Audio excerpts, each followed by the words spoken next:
오늘 우리에게 주신 하나님 말씀은 예레미야서 14장 1절부터 9절 말씀입니다.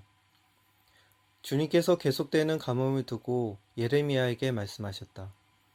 유다가 슬피 울고 성읍마다 백성이 기력을 잃고 땅바닥이 쓰러져 탄식하며 울부짖는 소리가 예루살렘에서 치솟는다. 귀족들이 물을 구하려고 종들을 보내지만 우물에 가도 물이 없어서 종들은 빈 그릇만 가지고 돌아온다. 종들이 애태우며 어찌할 바를 모른다. 온 땅에 비가 내리지 않아서 땅이 갈라지니 마음 상한 농부도 애태우며 어찌할 바를 모른다. 들녘의 암사슴도 연한 풀이 없어서 갓 낳은 새끼까지 내버린다.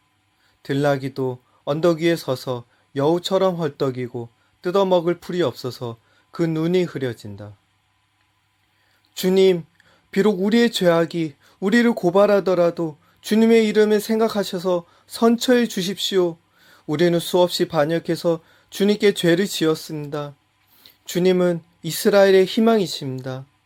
이스라엘이 환난을 당할 때에 구하여 주시는 분이십니다. 그런데 어찌하여 이 땅에서 나그네처럼 행하시고 하룻밤을 묵으러 들른 행인처럼 행하십니까?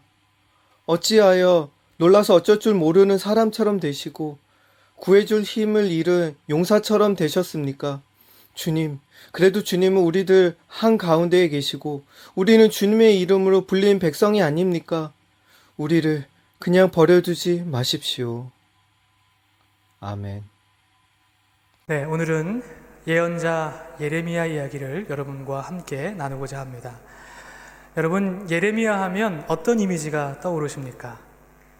예레미야 하면 눈물의 예언자라는 별칭을 가지고 있습니다.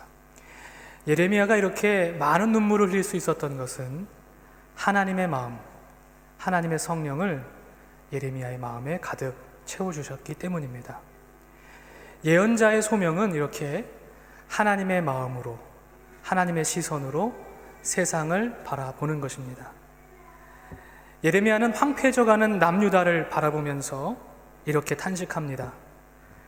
나는 산들을 보고 울며 탄식합니다. 광야의 초원을 바라보고 슬픈 노래를 읊겠습니다. 그처럼 무성하던 곳들이 모두 황무지가 되었고 지나다니는 사람이 하나도 없습니다. 가축대의 울음소리도 들려지지 않습니다. 공중의 새에서부터 들의 짐승에 이르기까지 다 다른 곳으로 도망하여 사라졌습니다. 그가 절규하며 이렇게 울 수밖에 없었던 이유는 이스라엘 백성들을 향한 하나님의 슬픔과 분노를 자신의 온 몸과 마음으로 전할 수밖에 없었기 때문입니다. 예언자 예레미야는 유대의 가장 아픔의 역사, 그리고 하나님의 진노의 시간 가운데 삶을 살아냈기에 매일 눈물이 마를 날이 없었습니다. 어쩌면 참된 신앙이 되어가는 것, 참된 영적인 지도자가 되어가는 길은 하나님의 마음으로 시대의 아픔을 함께 아파하며 뜨거운 눈물을 흘리는 사람이 되어가는 것이라고 생각이 됩니다. 그리고 자신의 죄됨과 믿음 없음, 그것을 뼈아픈 회개와 기도로 바꿀 수 있는 사람, 그런 사람이 되어가는 것이 아닌가 생각됩니다. 눈물은 우리들의 영적인 상태를 점검하는 시금석이 됩니다. 타자를 위해서 눈물을 흘린다는 것은 타자의 기쁨과 고통에 전적으로 공감한다는 사실이고, 그리고 공동체적 책임을 다하겠다는 의미입니다. 그리고 나를 위해서 눈물을 흘리며 기도한다는 사실은 자신의 부족함과 연약함과 속됨을 하나님 앞에 겸손히 고백하는 거룩한 행위라고 할 수 있겠습니다. 요즘 우리의 영적인 위기의 시대는 바로 공감의 능력의 부재, 눈물의 부재에 있다고 저는 생각합니다. 예수님께서 우리에게 말씀하셨습니다. 내가 너희에게 피리를 불어도 너희는 춤추지 않고 내가 곡을 하여도 너희는 울지 않았다 말씀하십니다. 우리는 종종 뉴스를 통해서 세계 곳곳의 전쟁과 분쟁, 자연재해에 대한 소식을 듣습니다. 지난해 9월부터 시작되었던 호주의 산불이 아직도 꺼지지 않고 계속 번져나가고 있다고 하지요. 저는 셀 수 없는 동식물들이 무참히 화마에 휩쓸려 죽어가는 것을 보면서 공감의 능력이 얼마나 중요한지를 다시 한번 깨닫게 되었습니다. 강도를 만난 사람, 그래서 거의 죽을 지경이 되었던 사람을 놓아두고 자신의 길을 걸어갔던 제사장과 레위 사람들의 모습이 오늘날 공감의 능력을 상실한 그리스도인을 비추는 자화상이 아닌가 생각합니다. 오늘 우리가 함께 읽은 본문에 등장하는 가뭄 역시, 이 가뭄의 상황 역시 단순히 자연재앙을 지칭하는 말은 아닐 겁니다. 그것은 우리 시대의 결핍, 공감과 눈물의 결핍, 더 나아가서는 사랑과 정의와 평화의 부재를 의미합니다. 그리고 동시에 우리의 영적인 빈곤과 불신앙과 무감각을 의미합니다. 바라기는 오늘의 말씀을 통해서 시대의 가뭄과 우리 영혼의 기근을 돌아보는 성찰의 시간을 갖기를 간절히 원합니다. 더불어 하나님의 성령이 우리 마음 가운데 깨끗한 마음을, 정직한 영혼을 창조해 주셔서 진실한 마음으로 주님 앞에 눈물로 기도할 수 있는 우리 모두가 되기를 간절히 축원합니다. 예레미야 1장 1절에서 3절에 보면 예레미야의 출생 배경과 활동했던 시기에 대한 언급이 있습니다. 그가 처음으로 하나님의 부르심을 받은 것은 요시야 왕 13년, 기원전 626년경입니다. 예레미야가 예언자로 소명을 받은 해에는 역사적인 전환이 이루어진 때였습니다. 아시리아라고 하는 강대국이 점차 쇠약해져 가고 애굽과 고대 근동의 작은 나라들이 독립을 선언하게 되었습니다. 그 후에 여호와킨, 시드기야 왕까지 40년에 걸쳐서 이스라엘 백성들은 애굽과 바벨론 사이에서 갈등하며 어느 때는 애굽을, 어느 때는 바벨론을 택하면서 그렇게 사회적이고 정치적이고 종교적인 어려움 가운데 놓여지게 되었습니다. 당시 사회의 분열과 부패의 모습을 예레미야 선지자는 이렇게 이야기하고 있습니다. 예레미야 5장 27절과 28절에는 이렇게 기록합니다. 조롱에 새를 가득히 잡아넣듯이 그들은 남을 속여서 빼앗은 재물로 자기들의 집을 가득 채워 놓았다. 그렇게 해서 그들은 세도를 부리고 벼락부자가 되었다. 그들은 피둥피둥 살이 찌고 살에서 윤기가 돈다. 악한 짓은 어느 것 하나 못하는 것이 없고 자기들의 입속만 채운다. 고아의 억울한 사정을 올바르게 재판하지도 않고 가난한 사람들의 권리를 지켜주는 공정한 판결도 하지 않는다. 예레미야의 눈에 보기에는 남유다의 상황이 이렇게 척박했습니다. 여느 부패한 사회에서 볼 수 있는 부익부 빈익빈, 유전무죄, 무전유죄의 상황이 남유다 안에서도 일어나고 있는 것이죠. 혹자는 과거의 역사가 현재를 비추는 거울이라고 말했는데 우리가 살아내고 있는 삶의 현실과 또 예레미야 선지자가 우리에게 전해주는 삶의 현실이 너무나 닮아 있어서 오늘 우리에게도 하나님의 진노가 임박했음을 느끼게 됩니다. 물질이 곧 신인 시대에, 물질을 섬기는 이 시대에 예레미야의 외침이 더욱더 무겁게 느껴집니다. 그렇다면 이스라엘 백성들의 신앙의 모습은 어땠을까요? 예레미야 2장 13절에 보면 다음과 같이 기록합니다. 참으로 나의 백성이 두 가지의 악을 저질렀다. 하나는 생수의 근원인 나를 버린 것이고 또 하나는 전혀 물이 고이지 않는 웅덩이를, 물이 새는 웅덩이를 파서 그것을 샘으로 삼은 것이다. 이렇게 기록합니다. 여기서 물은 곧 생명을 의미합니다. 생명의 주인은 곧 하나님이십니다. 여러분, 하나님의 생명을 생각해 보시면 어떤 이미지가 떠오르십니까? 하나님께서 창조해 주셨을 때, 이 세상을 창조해 주셨을 때 에덴 동산에서 큰 강줄기가 나와서 네 개로 흩어져서 강물이 흘러가면서 생명을 움트게 했다는 것 여러분 기억하실 겁니다. 에스겔서 47장에 보면 성전에서 발원한 물이 흐르고 흘러서 죽어가는 모든 것들을 일으켜 세우고 회복시켰던 것을 여러분 기억하실 겁니다. 그런데 오늘 우리가 읽은 예레미야서 14장의 말씀을 보면 이것과는 정반대의 상황이 그려집니다. 물이 바짝 마른 가뭄입니다. 물이 말라져 버렸습니다. 지금 이스라엘 백성들은 생명의 근원인 하나님을 버리고 물이 새는 웅덩이를 자신의 샘물로 삼았습니다. 다른 말로 하면 이스라엘 백성들은 비본질적인 것을 본질적인 것으로 삼았고 무익한 것을 유익한 것으로 삼았고 상대적인 것을 절대적인 것으로 삼았습니다.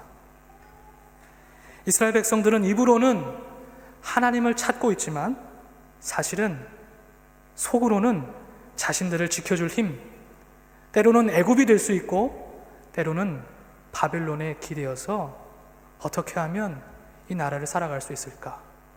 그런 생각을 했던 것이죠. 오늘날 우리가 섬기는 우상은 다름 아닌 하나님 외에 우리가 의지하는 모든 것입니다. 우리의 삶의 문제에 부딪혔을 때 우리가 의지하는 모든 것이 우리가 만들어낸 우상입니다.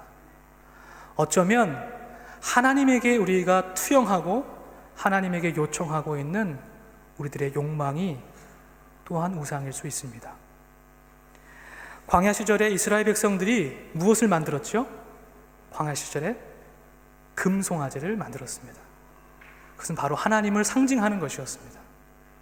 그 금송아지는 사실은 오늘날에도 여전히 우리들의 직접 만들어내고 있는 것일지도 모르겠습니다.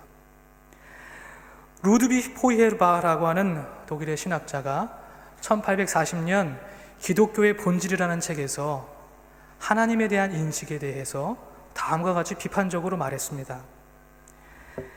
하나님을 의식하는 것, 신의식은 인간의 자아의식이며 신지식은 인간의 자아지식이다. 신은 인간의 내면이 나타난 것이고 인간 자신이 엄표한 것이다. 종교란 인간의 숨은 보물이 엄숙하게 개막되는 것이고 인간의 가장 내면적인 사상이 고백되는 것이고 인간의 사랑의 비밀이 공공연하게 고백되는 것이다. 이렇게 말했습니다. 즉 하나님은 다른 것이 아니라 인간의 욕망에 투영된 허상일 뿐이다. 인간의 욕망 그것 자체일 뿐이다. 라고 포이에르바흐는 말했습니다. 이러한 그의 비판은 분명히 살아계신 하나님, 우리 밖에서 우리와 전적인 다른 하나님, 우리가 어찌할 수 없는, 규정할 수 없는 하나님을 우리의 욕망의 허영쯤으로, 허상쯤으로 판단했던 그런 우를 범했지만 여전히 그의 비판은 하나님께 우리의 욕망을 투영하는 우리들의 모습, 물이 새는 웅덩이를 샘물로 삼는 오늘날 많은 그리스도인들에게 따끔한 충고를 주고 있는 메시지라고 할 수 있겠습니다. 요한복음 4장에 보면 예수님께서 사마리아의 수가성에서 야곱의 우물가에서 한 여인을 만나시게 됩니다. 그 여인이 정오쯤에 물을 기르러 나왔죠. 예수님과의 참 선문답 같은 대화를 기록하고 있습니다. 예수님은 그 여인이 왜 목이 마른지, 그 여인의 삶의 문제가 무엇인지 알고 계셨습니다. 그것은 다름 아니라 그녀는 5명의 남편을 가지고 있었습니다. 하나님 이외에 그녀가 기댈 수 있었던 힘, 그 남편들이 바로 그녀의 삶을 척박하게 하고 그녀의 영혼을 빈곤하게 하는 가뭄의 원인이었습니다. 바로 남편들이 바로 그녀에게는 우상과 같은 존재였던 것이죠. 하나님은 이스라엘 백성들에게 그리고 오늘 우리들에게 이렇게 말씀하십니다. 나는 이 백성에게 나의 율법을 주면서 지키라고 하였다. 그러나 그들이 그것을 버리고 나의 말을 순종하지 않고 실천하지 않았다. 그들은 오히려 자기들의 고집대로 살고 조상이 섬기라고 가르쳐준 바알신을 따라 나섰다. 그렇습니다. 우리에게 필요한 것은 회개입니다. 회개는 전적인 방향 전환입니다. 단순히 마음을 새롭게 하는 것이 아니라 삶 전체를 통틀어 바꿔가는 것입니다. 가슴을 치며 눈물을 쏟아서 기도해야 마땅합니다. 그러나 우리는 좀처럼 기도하지 않습니다. 눈물로 회개하며 기도하지 않습니다. 이스라엘 백성들도 그랬던 모양이에요. 하나님께서 예레미야를 통해서 이렇게 말씀하십니다. 곡하는 여인들을 불러들이고 장송곡을 부를 여인들을 데려오너라. 우리의 눈에서 눈물이 흘러내리고 우리의 눈시울에서 눈물이 쏟아지게 해다오. 하나님께서 오죽하면 이렇게 말씀하셨을까요? 우리를 대신해서 울어줄 사람들을 부르라는 말입니다. 이스라엘 백성들이 눈물로 회개하고 기도하지 않으니, 우리가 눈물을 흘리며 회개하며 기도하지 않으니 우리를 위해서 대신해서 기도해 줄 사람, 우리를 위해서 대신해서 울어줄 사람들을 부르라고 하나님은 말씀하고 계십니다. 오늘 우리가 함께 읽은 본문은 이스라엘 백성들의 척박한 영혼의 상태를 우리에게 드러내 줍니다. 뿌리 마른 가뭄입니다. 이것은 모두 다 하나님의 뜻을 벗어긴 불순종의 결과였습니다. 1절부터 6절은 빈부에 상관없이 귀족과 농부가 가뭄으로 인해서 동일하게 고통을 당하며 동식물도 죽음의 그늘 아래 놓여지게 되었다고 우리에게 가르쳐 줍니다. 참담하게 이를 데 없습니다. 그렇다면 이러한 가뭄을 이겨낼 수 있는 유일한 길은 무엇일까요? 우리의 영혼의 갈급함을 채울 수 있는 것은 과연 무엇일까요? 그것은 다름 아니라 바로 기도입니다. 이스라엘 백성들은 주님의 이름을 위하여 일하소서 하고 기도합니다. 나그네처럼 행인처럼 구할 힘이 없는 사람처럼 행하시는 하나님의 침묵을 깨뜨릴 수 있는 유일한 방법은 바로 기도였습니다. 그렇습니다. 기도만이 우리 시대의 아픔, 우리가 살고 있는 세상에 드리워진 아픔을 극복할 수 있는 유일한 길입니다. 기도만이 우리의 삶의 문제를 이겨낼 수 있는 유일한 방법입니다. 다른 어떤 것을 의지하는 것이 아니라 하나님만을 의지하는 것, 이것이 우리에게 중요합니다. 예수님께서도 우리에게 기도의 자리로 초청해 주십니다. 목마른 사람은 다 내게 와서 마셔라. 나를 믿는 사람은 성경이 말한 바와 같이 그의 배에서 생수가 강물처럼 일어날 것이다. 생수가 강물처럼 우리의 배 안에서 일어날 것이다 하고 말씀하고 계십니다. 사랑하는 성도 여러분, 우리를 사로잡는 문제에 직면했을 때 다른 어떤 것을 의지하지 말고 오직 하나님만을 의지하며 눈물로 기도하는 저와 여러분 될 수 있기를 주님의 이름으로 간절히 축원합니다.